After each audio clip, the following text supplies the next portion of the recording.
Fit اس کا control سنبھال لیا ہے ہم نے، اور ہم جو ہے اس کو سیف ہے، آپ طیارہ اتار دیں. لیکن اس وقت سویڈن گورنمنٹ نے کہا جی ایرانیہ کی لائٹیں جو ہیں وہ سب آف کر دیں. اچھا. جس پہ پر عمل نہ کیا گیا، کیونکہ اس سے رن وے کی لائٹیں اگر آف ہو جاتی تو رات کو طیارے کے لیے اترنا جو مشکل ہو جاتا. لیکن چونکہ وہ کنٹرول سنبھال لیا تھا آرمی نے، اس لیے آرمی وہ جو طیارہ تھا اس کو سیفلی جو ہے وہ وہاں اتر گیا تھا. اس کے بعد جو ہے وہ آپ کو پتہ ہے جو حالات ہوئے، تو وہ اس سے پہلے ہی جو ہے وہ 12 اکتوبر کو 5 بجے سے 10:30 بجے تک جو ہے وہاں اسلام آباد میں جو ہے راول پنڈی میں وقوع ہو چکا تھا. اور جو نواز شریف اور شہباز شریف کو ہے اور سویلین گورنمنٹ اور جو صوبائی حکومتیں تھیں ان کے اوپر جو ہے آرمی نے جو ہے وہ قبضہ کر لیا تھا اور ان کو ہٹا دیا تھا. اچھا، ایک کیس بنا تھا طیارہ اغوا کا، اس کا پھر رزلٹ یہ نکلا کہ ان کو باہر جانا پڑا. تو طیارہ اغوا اندر بیٹھ کے کیا جاتا ہے یا زمین پہ بیٹھ کے بھی کیا جاتا ہے؟ یہ سوال اٹھ جاتا ہے. یہ سوال اصل میں یہ ہے کہ طیارہ اغوا ہوا یا نہ ہوا ایک علیحدہ بات ہے، لیکن ایک چیز قانون میں انویسٹیگیشن بھی کہلاتی ہے. جس طرح ذوالفقار بھٹو نے خود تو قتل نہیں تھا کیا، لیکن اس کو اسپانسر کرنے یا اس کی انسٹرکشن دینے کے لیے اس کے اوپر جو ہے پھانسی کا مقدمہ، وہ قتل کا مقدمہ بنا دیا گیا اور اس کو پھانسی ہو گئی. تو اسی نقطۂ نظر سے جو ہے نواز شریف کے اوپر بھی مقدمہ بنایا گیا تھا اس کو، کہ انہوں نے اس میں مدد کی ہے یا ایسے حالات پیدا کیے کہ جس کو اغوا کے زمرے میں لایا جا سکتا ہے. لیکن بہرحال یہ جو ہے یہ مقدمہ جو ہے یہ تو بہرحال ہوا. اس کے بعد پھر 2001 میں اس مقدمے سے اس کو جو ہے یہ بری کر دیا گیا، اور جو کنگ عبداللہ تھے اور ایک رفیق تھے جو اس بحرین کے یا کہ دبئی سے، ان کے کہنے پر ان کو جو ہے یہ باہر بھجوا دیا گیا اور یہ جو ہے وہاں باہر سیفلی چلے گئے، اور اس مقدمے سے جو ہے ان کو جو سزا ہوئی تھی وہ ختم ہو گئی. کیونکہ میرے سوال کا فوری طور پہ آپ جواب دے دیتے ہیں. چلیں، آپ نے یہ سنا کہ کارگل کی وجہ سے بھی یہ معاملہ گڑبڑ ہوا تھا، تو آپ تو جنگی ماہر ہیں، تبصرہ کرتے ہیں، تو یہ بھی کوئی وجہ بنی تھی؟ ہاں، یہ میں نے آپ کو بتایا نا کہ یہ وجوہات اس لیے بنی تھیں کہ جو واجپئی تھا وہ جب آیا تھا ادھر لاہور میں، اور اس وقت جو ہے وہ انہوں نے واجپئی کے ساتھ جو ہے یہ مذاکرات کیے تھے اور ان کے ساتھ دوستی کے ہاتھ بڑھائے تھے، جو کہ غالباً ملٹری اسٹیبلشمنٹ جو تھی جو چاہتی تھی کہ ایک نیشنل سیکورٹی کونسل بن جائے اس وقت، اور وہ مل کے جو ہے حالات کا جائزہ لے. تو اس وقت جو ہے وہ اس چیز کو برا بنایا گیا، اور یہ جو موو تھی کہ واجپئی کو وہاں جا کے لا کے اس کے ساتھ دوست بھائی، آپ کو اگر یاد ہو تو اس وقت جنرل مشرف صاحب نے ان کو وہاں ریسیو بھی نہیں کیا تھا. تو اس لیے یہ جو ہے یہ بھی بات اس کا بنی. اور اس کے بعد پھر جو ہے کارگل میں جو ہے وہ جب الزام نواز شریف گورنمنٹ نے یہ لگایا کہ جی کارگل میں جو ہے یہ بغیر ہماری اجازت کے، گورنمنٹ کی اجازت کے جو ہے مشرف صاحب نے ادھر انفلٹریشن کی اور اٹیک کیا. لیکن جو مشرف صاحب سے وہ یہ کہتے کہ یہ نواز شریف کے مشورے سے کیا گیا. بہرحال یہ بھی وجہ تنازع بنی جس کی وجہ سے جو ہے حالات مزید خراب ہو گئے. ایک سوال اور جواب دے دیجیے گا. سننے میں ہے کہ نیچے ایک چیف آف آرمی سٹاف اور بن گئے تھے، سٹار وغیرہ لگ چکے تھے. یہ بھی باتیں اٹھتی ہیں کیونکہ یہ کتابوں میں آ چکی ہیں، تو اس کے بارے میں کچھ بتا سکیں گے؟ ہاں، یہ بات صحیح ہے کہ ضیاءالدین بٹ صاحب جو تھے ان کو نواز شریف نے، اور D G I S I جو تھا اس کو نواز شریف نے مقرر کر دیا تھا. لیکن جو سینئر جنرل تھے جی ایچ کیو میں، انہوں نے ان کی جب میٹنگ ہوئی تو انہوں نے یہ تسلیم کرنے سے انکار کر دیا اور ان کے آرڈرز لینے سے انکار کر دیا. اور جو ملٹری پولیس تھی اس وقت اس کو یہ آرڈر دیا کہ جنرل ضیاءالدین بٹ کو اور وہ جو ڈی ایچ صحیح ہے ان کو جو ہے ان کو اپنی تحویل میں لے لیا جائے. ناظرین، ہمارے تبصرہ نگار جو ہیں وہ ازبر واقعات کو یاد رکھتے ہیں اور آپ کو بتاتے ہیں، اس لیے تو ہمارے تبصرے پسند کیے جاتے ہیں. اب بتائیے گا اس کے فائدے اور نقصان ناظرین کو بتائیے گا. 12 اکتوبر 1999 کو جو کو ہوا اس کے اثرات پھر پاکستان پہ کیا پڑے؟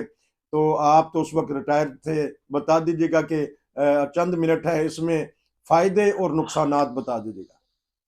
دیکھیں، آپ فائدے اور نقصانات کی بات کرتے ہیں تو اس میں تو بات یہ ہے کہ جب بھی کسی بھی ملک میں جب اداروں میں اختلاف ہوتا ہے، حکومتوں اور اداروں میں، وہ کبھی بھی اس ملک کے مفاد تو پاکستان کی ہسٹری یہ رہی ہے شروع سے ہی جو ہے کبھی جو ہے عدالتوں میں حکومت میں اختلاف رہے، کبھی ملٹری اور حکومتوں میں اختلاف رہے، کبھی حکومتوں میں آپس میں اختلاف رہے، کبھی اپوزیشن اور اس میں اختلاف رہے، تو وہ اختلاف اس حد تک پہنچ جاتے ہیں کہ وہ ملک کو جو ہے اس کی ترقی کو پیچھے چھوڑ کے ذاتی مفادات جو ہے اس میں آ جاتے ہیں۔ تو اسی طرح اس کو کے بھی اثرات جو ہیں یہ آپ آج دیکھ رہے ہیں کہ ملک جو ہے دن بدن جو ہے وہ اس کی طرف ہی گیا ہے جو ترقی معکوس ہوتی ہے، یعنی اچھی قسم کی یا اچھی سمت میں نہیں گیا ہے۔ تو اس لیے میرا خیال ہے کہ ان کے بھی اثرات جو تھے یہ منفی ہی پڑے ہیں پاکستان پہ، کوئی مثبت نہیں پڑے ہیں۔ آپ دیکھیں دنیا میں 2 اسٹیٹس ہیں جو مذہب کے نام پہ کہا ہے کہ بنائی گئی ہیں، ایک اسرائیل ہے اور ایک پاکستان ہے۔ آپ اسرائیل کو اور پاکستان کو اگر کمپیریزن کریں تو اسرائیل نے مذہب کے نام پہ یا اپنی مذہبی اسٹیٹ کے ساتھ انہوں نے وفا کی ہے اور اتفاق اور اتحاد کے ساتھ ترقی کرتے کہاں پہنچ گئے ہیں۔ لیکن پاکستان کی بدقسمتی کے اسلام کے نام پہ اسٹیٹ بنا کے اس میں صرف اختلافات ہی پیدا کیے گئے ہیں مذہب کے نام پر، اس میں نہ اتفاق ہوا ہے اور نہ ہی ترقی ہوئی ہے۔ تو یہ بنیادی اصل چیز جو ہے وہ یہ ہے کہ کمٹمنٹ آپ کی گورنمنٹس کی یا آپ کی پولیٹیکل لیڈرشپ کی ملک کے ساتھ ہے یا نہیں ہے، اور وہ اپنے جو ہے اصلاحات یا اپنے جو ہے مفادات ان کو کیا ترجیح دیتے ہیں اور ملک کے کو اس کے اوپر قربان تو نہیں کر دیتے۔ یہ آپ اگر ان 2 اسٹیٹس کا بغور جائزہ لیں تو آپ کو پتہ چل جائے گا کہ ہماری ترقی نہ کرنے کی وجوہات کیا ہے۔ اچھا، آخر میں یہ بتا دیجیے گا، کیونکہ جب بھی ملٹری کو ہوتا ہے یا ملٹری حکمران آتے ہیں تو افغانستان اس میں تنازع آ جاتا ہے۔ جب ضیاء الحق کا آیا اس وقت افغانستان کا مسئلہ آ گیا روس کے ساتھ، جب مشرف آئے تو 2 سال بعد پھر امریکہ یا پوری عالمی دنیا کا افغانستان کے ساتھ مسئلہ ہو گیا اسامہ بن لادن پہ۔ کیا وجہ ہے کہ جب ملٹری حکومتیں آتی ہیں تو اس وقت پاکستان میں ان کو طول دینے کے لیے ایسے تنازعات کھڑے کر دیے جاتے ہیں؟ میں نے آپ کو پہلے بتایا ہے کہ سب سے بنیادی وجہ یہ ہے کہ ہم اپنے آپ کے اپنے مخلص نہیں اپنے آپ سے، بلکہ ہم لوگوں کے کہنے پہ جو ہے اپنی پالیسیاں ترتیب دیتے ہیں۔ تو یہ چیز جب تک اس ملک میں ختم نہیں ہوتی ہمارا ملک ترقی نہیں کر سکتا۔ ہمیں پرائرٹی سب سے پہلے جو ہے اپنے ملک کو دینی چاہیے، اپنی پالیسیوں کو دینی چاہیے۔ ابھی آپ دیکھ لیں نا کہ دنیا کا کوئی ایسا ملک کہ جہاں 1 کروڑ کے لگ بھگ ریفیوجیز جو ہیں ان میں بیشتر جو ہیں وہ بغیر قانونی طور پہ رہ رہے ہوں یا ان کا کوئی ریکارڈ ہی نہ ہو یا وہ جائیدادیں خرید سکتے۔ یہ صرف ماشاءاللہ ہمارے ملک میں ہی ایسی چیزیں ہوتی ہیں جہاں جو ہے کسی قسم کا کوئی اور ہر ایک کے لیے کھلی فیلڈ ہے۔ لیکن اب جو حکومت اقدامات کر رہی ہے امید ہے کہ ان اقدامات سے پاکستان کے حالات میں بہتری آئے گی، اور دعا کرتے ہیں کہ الیکشنوں کے بعد جو پولیٹیکل گورنمنٹس آئے وہ بھی ان لائنز کو فالو کرے اور سب سے پہلے پاکستان کو جو ہے ترجیح دے، نہ کہ غیر ملکوں کے لوگوں کے مفادات کو۔ یہ تھے ہمارے ایک ریٹائر فوجی، بہت زبردست بات کر گئے کہ پاکستان نے جو ترقی کرنی ہے تو انہوں نے ساری باتیں بتائی ہیں۔ ناظرین، یہ تھا 12 اکتوبر کے سلسلہ میں ایک اسپیشل پروگرام۔ ہماری کوشش ہوتی ہے کہ اس دن کے مناسبت سے بہتر پروگرام کر دیں۔ آج ہم نے ایک اور پروگرام بھی ناروے سے کیا ہے کہ جو وہاں فلسطین کا یاسر عرفات اور رابین کا جو معاہدہ ہوا تھا اس بارے میں اب دیکھتے ہیں کہ کون سا پروگرام پہلا آن ایئر ہوگا۔ باسط صاحب، آپ کا بہت شکریہ کہ آپ مجھے وقت دے دیتے ہیں اور اپنی جو ماہرانہ رائے ہے اس کے اوپر تجزیہ اور تبصرہ پیش کر دیتے ہیں۔ ناظرین، اگر آپ بھی کوئی پروگرام کرنا چاہتے ہیں تو ہمیں واٹس ایپ پہ میسج کیجیے۔ کچھ کہنا چاہتے ہیں اور یا کافی ہے 12 اکتوبر کے بارے میں؟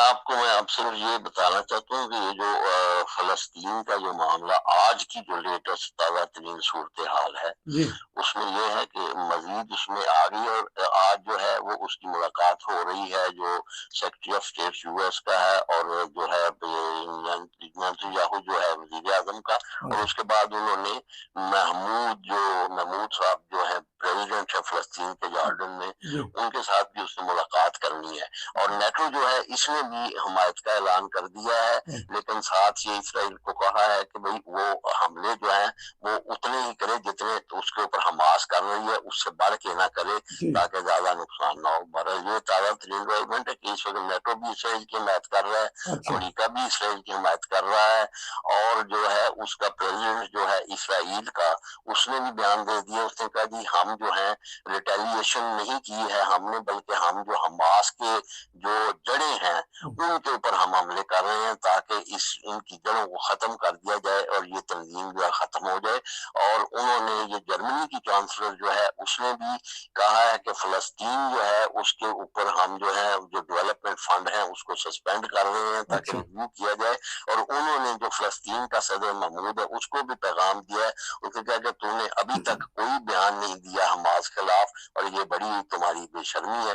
تو اس سے پتہ یہ لگتا ہے کہ مغربی یورپ یا جو یورپ کے ممالک جو ہیں اگرچہ ان میں ان کے خلاف مظاہرے کہیں کہیں ہو رہے ہیں لیکن حکومتیں جو ہیں وہ اسرائیل کی پشت پناہی کر رہی ہیں۔ یہ تھی تازہ ترین صورتحال مشرق وسطیٰ کی۔